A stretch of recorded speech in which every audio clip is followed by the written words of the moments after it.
В това обучение ще разгледаме препаратите, които трябва да направите, преди да използвате торовата машина, стъпките, които трябва да следвате по време на торенето, и процедурите, които трябва да следвате след изпълнение на задачата. Подготовка за работа. Първо облечете работната си престилка или гащеризон и се уверете, че сте взели всички необходими предпазни мерки. Важно е внимателно да прочетете ръководството за поддръжка и експлоатация на машината, преди да стартирате.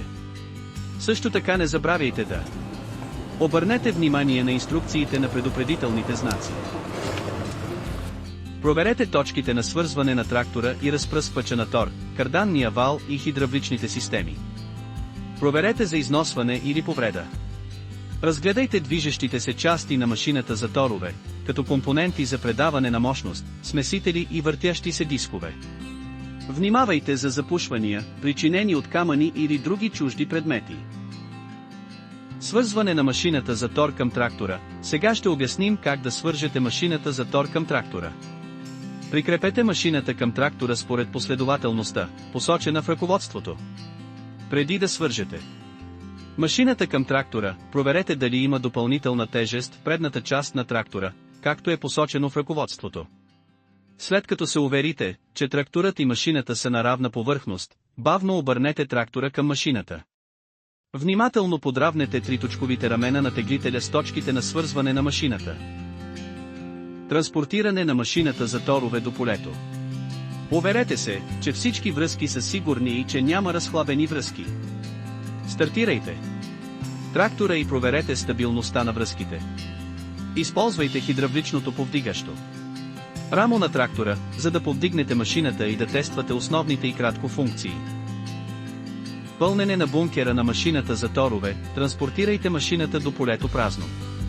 Когато пълните машината с тор, не забравяйте да използвате лични предпазни средства. Паркирайте машината на равна повърхност, спрете трактора и затворете дисковете. Преди да напълните машината с тор, проверете и почистете бункера за тор и изпразнете стария тор. Напълнете бункера на машината с тор, докато сте на полето. Уверете се, че в бункера няма камъни или чужди предмети. Проверете дали портите за поток на тор са затворени и напълнете бункера с подходящи инструменти. Напълнете машината до максималния и кратко капацитет и проверете пълненето. Работа. След като всички защитни устройства са инсталирани и са направени настройки, започнете процеса на торене. Работете с машината на подходящата предавка и скорост, посочени в ръководството. Уверете се, че в зоната за торене няма никой. Не се приближавайте до машината или дисковете за разпръскване на тор, докато торите полето. Избягвайте да докосвате движещи се части на машината и изчакайте, докато машината спре напълно. Поддръжка в края на задачата. В края на задачата паркирайте машината на хоризонтална и твърда повърхност с празен бункер. Изпразнете останалия тор от бункера и почистете старателно всички части на машината с вода под налягане. Изпълнявайте всички задачи по поддръжката след намаляне на налягането. Хидравличната система. Когато работите по хидравличната система, носете защитни очила и ръкавици. Редовно проверявайте свързващите елементи и ги сменяйте, ако е необходимо.